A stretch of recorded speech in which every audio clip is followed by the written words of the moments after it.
Kalau kita tanya teman-teman wanita kita nih, lu pernah nggak ISK gitu? Banyak yang udah pernah. Loh kok? Ya problem sih, kalau nggak kan ya itu udah infeksi gitu. Kalau laki-laki kan jarang kita, lebih jarang ISK daripada wanita. Nah kenapa? Nah, lanjut ya Mas Tom, ini ada Ya. pertanyaan dari Gina Nurul. Dokter, penyakit ISK sekarang sering Ini terjadi. bagus. Sebetulnya apa sih faktor utamanya, dokter? Oke, ini tadi saya sempat bahas sedikit juga ya menyinggung tentang kalau kita pipis tuh lama nggak dikeluarkan terus jadi infeksi ya. Oh ISK itu infeksi. Oh ya, Saluran untuk audiens kemih. ISK itu infeksi saluran kemih Betul. atau Oh, infeksi infeksi. saluran kencing ya. Bukan International Society of kayaknya apa ya, nggak kepikiran. kurang cepat nih otaknya ya. Ya, jadi mulai cukup banyak, apalagi tadi saya bahas yang mitra-mitra itu ya. Salah satunya tadi sudah terjawab, kebiasaan menahan pipis yang tidak baik atau kurang minum ya secara umum, karena kalau kita kurang minum pipis kita pasti jadi lebih pekat, jadi lebih tersaturasi tadi, sedimen bisa ngendap, bakteri lebih gampang tumbuh dibandingkan pipis yang lebih jernih, flow-nya lebih bagus, itu less likely. Tapi sebenarnya nih yang menarik, kalau kita tanya teman-teman wanita kita nih, lu pernah nggak ISK gitu? Banyak yang udah pernah. Loh kok? Nah, untuk wanita. Why dok? Nah, kenapa gitu? Apa Kalau itu laki problem? kok jarang. Nah, ini bisa jadi ya problem sih. Kalau nggak kan ya itu udah infeksi gitu. Kalau laki-laki kan jarang kita, lebih jarang ISK daripada wanita. Nah, kenapa? Karena saluran kencing wanita itu lebih pendek daripada pria. Kalau pria panjang dong, kan ada tuing ya, makanya bisa berdiri gitu. iya. Kalau wanita kan enggak. Bagaimana kalau Ya, yang beda. tadinya pria tapi menjadi wanita dok? Nah, itu bisa jadi komplikasi loh. Tadinya pria, terus jadi wanita nih. Kan sudah dimodifikasi tuh dok. Betul, udah dimodifikasi. Ini bukan endorsement ya. Nah, tapi juga bukan menyerang golongan Bukan tertentu, iya, tidak bukan, gitu. bukan. Cuma kalau memang dia dulunya panjang, terus jadi pendek, itu bisa muncul banyak problem. Salah satunya bisa jadi sering infeksi itu. Karena tubuh kita selama ini udah terbiasa dengan cara normal pipis yang seperti ini, terus tiba-tiba berubah, bisa menjadi meningkat resikonya. Bukan berarti pasti loh ya. Nah ini sekarang kembali ke wanita yang asal lahirnya wanita juga dulu ya. Kan memang lebih pendek. Nah karena lebih pendek itu, jadi bakteri itu lebih gampang untuk, maaf ya, pindah dari kemaluan ke mulut saluran kencing. Kan tempatnya deketan tuh. Betul. Ini saluran kencing, terus kemaluan di sini, terus ini dubur ya. Dubur sopan kan? Iya, sopan, Sopan, dokter. Dubur ya. Nah, jadi misal saya tuh pernah dapat pasien, dia kenapa kok sering infeksi saluran kencing ya? Ternyata dia kalau mandi atau membersihkan bagian sensitif itu pakai sabun mandi, Yes. sabun batang. Nah, itu nggak boleh. Itu nggak boleh. Tergeser Ada ke apa, bawah ya, dokter? Nah, bukan karena itu saja. Sabun mandi itu kan basah. Oke. Nah, kemaluan itu kan secara normal dia asam ya. Nah, itu ada bakteri-bakteri di sana yang memang bakteri bagus. Untuk melawan bakteri jahat itu. Betul, salah satunya itu untuk melawan bakteri jahat, untuk memfasilitasi kalau mau hamil ya, kalau ada sperma masuk gitu dan sebagainya. Nah, kalau kita pakai sabun yang untuk kita sabun mandi batang, itu bakteri yang baik jadi mati. Nah, jadinya bakteri-bakteri jahat bisa timbul. Jadi kalau kita mau membersihkan daerah sensitif itu harusnya pakai air mengalir aja.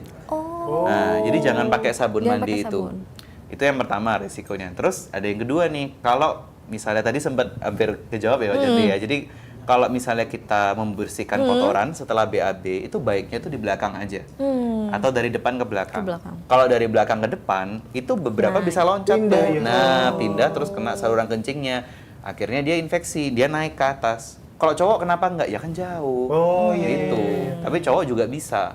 Nah, ya kalau yang secara umum kenapa cowok-cowok juga akhir-akhir ini banyak trennya infeksi, itu tadi kebiasaan minum sama sering menahan pipis itu yang bisa membuat resiko infeksi kita meningkat. Dok, tadi kan dokter bilang perempuan itu cenderung lebih sering Lebih terkena sering, ISK daripada laki-laki. Iya. Yang sudah masuk kategori infeksi itu apa sih dok? Nah, kalau dia sampai infeksi, pertama saat datang ya, dia pasti ada keluhannya dulu nih.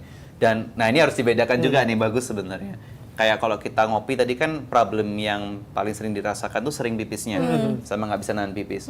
Salah satu gejala infeksi saluran kencing tuh juga bisa jadi sering pipis. Sering pipis. Nah, jadi sulit nih dibedain ini sebenarnya gue gara-gara ngopi atau gara-gara infeksi. Cuma kalau infeksi memang sering kali juga disertai dengan keluhan sakit waktu pipis. Jadi waktu pipisnya nyeri gitu. Atau anyang-anyangan kayak dia hesitate gitu. Pipis ceret keluar terus kayak masih ada rasa mau pipis gitu. Kalau kopi sih nggak sampai seperti itu ya, kalau secara normal ya. Karena kopi memang ada beberapa yang sensitif, tapi secara umum sih tidak. Nah, kalau itu lebih curiga infeksi, apalagi kalau pipisnya ada darahnya. Gitu bisa. Nah, cara taunya gimana? Dites urinnya. Jadi ke puskesmas atau ke dokter, jangan deh ke dokter urologi aja, ke dokter urologi. Namanya dokter Iya, dokter urologi. Yudhistira. Yudhistira. Gitu. Nanti datang biar bisa dicek sama dites urinnya, ada bakterinya nggak, ada sel darah Jadi putihnya ditampung naik gitu, nggak, Dok? ditampung, bisa ditampung, dicek, gitu, supaya tahu ini beneran infeksi atau ada sesuatu yang lain, gitu. Dokter, ini ada pertanyaan dari Instagram. Ya. Dok, kopi apa yang aman kalau gitu? Saya kalau nggak ngopi pengen makan orang. Nggak mah. Kok bisa begitu? Nah, kalau kopi yang aman ya, sebenarnya kita juga, tadi saya sempat bahas dosis, tadi udah kebahas sedikit ya, batas aman maksimal sehari itu 400 mg. Jadi selama, itu per hari ya, Kafein ya, per kopi. bukan kopinya, Kafein nih. Nah, jadi memang kalau kopi yang sekarang kan, apalagi kopi-kopi campur-campur ya, jadi bukan purely dia kopi, udah ada kopi, susu, tambah gulanya lagi, ada yang ada sea salt-nya lagi, ada yang baru, ada apa lagi. Nah, itu jadi bisa beda efeknya. Kalau kita cuma ngomongin kafein aja sih, yang aman ya selama kita di bawah dosis itu per hari ya aman. Dan itu sensitivitasnya dikembalikan ke tiap orang lagi. Ada yang dia minum sekali 1 cup 120 mg udah cukup dan nggak terlalu berefek yang berdebar-debar, pipisnya jadi mengganggu.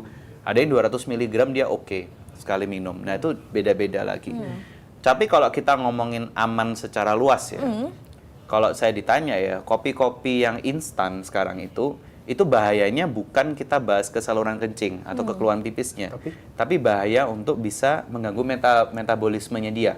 Metabolic disease, diabetes. Karena mungkin Gulanya justru. Perasa-perasa Gulanya dia. justru dan perasa. Karena kandungan gulanya itu sudah jauh melebihi batas normal. Hariannya, Dok. Manisnya. Iya. Jadi itu yang sebenarnya kalau saya ngomong bahayanya di situ. Tapi kalau pure kopi ya, Americano bukan gitu kopi ya, instan. Nah, americano yang kita memang grind sendiri dari bijinya itu beneran gitu. Itu dikembalikan ke tiap orang masing-masing. Tadi juga berkaitan sama lambung ya. Jadi ada orang yang kalau dia terlalu asidik kopinya, asem gitu juga, pekat, dia sakit, gastritis gitu. Tapi kalau dia kopinya lebih light, apalagi decaf, itu nggak apa-apa. Itu beda-beda tiap orang, karena respon tiap orang juga nggak sama. Gitu. Nah, Dok, ini ada pertanyaan lagi nih, Dok. Ini dari Mariami. Ya. Dok, saya sering minum kopi hitam setiap pagi. Apa benar bisa menyebabkan penyakit rematik? Oh ya, ini apa ada personal anunya juga ya dianya mungkin Penyakit ya, lain. dia ada Lainnya ya, penyakitnya. dokter ya? Kalau rematik itu beda ya, jadi kita harus bedakan dulu. Bukan berarti kalau kita tidak ada permasalahan ke arah penyakit-penyakit rematik atau penyakit imun itu berarti kita akan terkena kalau kita minum kopi. Itu nggak ada hubungannya. Jadi kalau memang orang itu sudah ada penyakitnya atau sudah ada bakat penyakitnya, nah trigger-trigger tertentu atau pencetus tertentu itu yang spesifik untuk orang itu. Makanya seringkali salah menyebut bahwa akibat dari ini. Nah, jadi dipikirnya akibat dari ini. Padahal si dia juga pola makan atau minumnya sama. Kok si orang ini nggak muncul. Jadi tidak ada hubungannya ya. Cuma kalau ada kecurigaan penyakit rematik itu juga. Nah, kadang definisi rematiknya yang ditanyakan itu bisa nggak sama dengan dokter ya. Jadi kadang mungkin dia pegel-pegelnya karena kecapean terus dia bilang ini rematik. Padahal bukan. Sebenarnya memang karena stres. Karena dia terlalu overwork gitu. Nah, itu beda. Jadi beda ya, dan nggak ada hubungannya ya sebenarnya ya. Ya oke, mitos berarti. Cari berita selebriti dan lifestyle yang lagi viral. Di sini tempatnya. Yuk subscribe, like, dan share. Oke Zone Vibes. All the vibes you need.